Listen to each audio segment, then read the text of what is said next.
Cupid Alexander was nominated by Mayor Woodward and confirmed unanimously by City Council. He comes from Portland, where he's worked in housing policy for years. Portland is a progressive city, and Woodward ran her mayoral campaign with a distinctly conservative bent towards housing. But Alexander says he and the mayor haven't run into any disagreements. Absolutely not.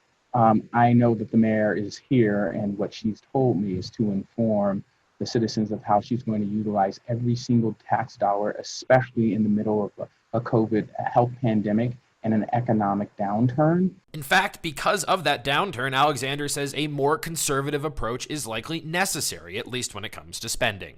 We know that it's going to be a hard time, and formerly progressive cities are going to look a lot more conservative just based off the amount of economic downturn that has been in their regions. Alexander, in fact, echoes many of Woodward's typical talking points when it comes to his leadership approach and the importance of seeking assistance from entities outside Spokane.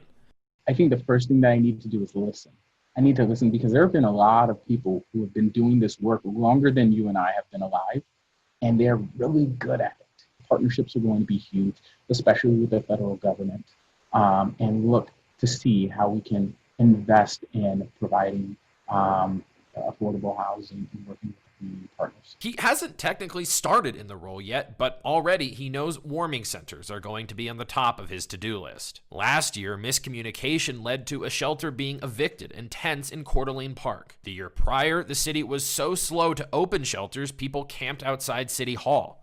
Now, I know the history of shelter providers here locally. I know that there has been some issues. I know the mayor is looking at fixing those. That's going to be part of my charge. Coming from Portland, Alexander says he knows how divisive the issue of homelessness can be in northwestern cities, but he's confident Spokane's leaders will bridge that divide. What I was impressed with was the amount of collaboration, maybe not agreement, but collaboration.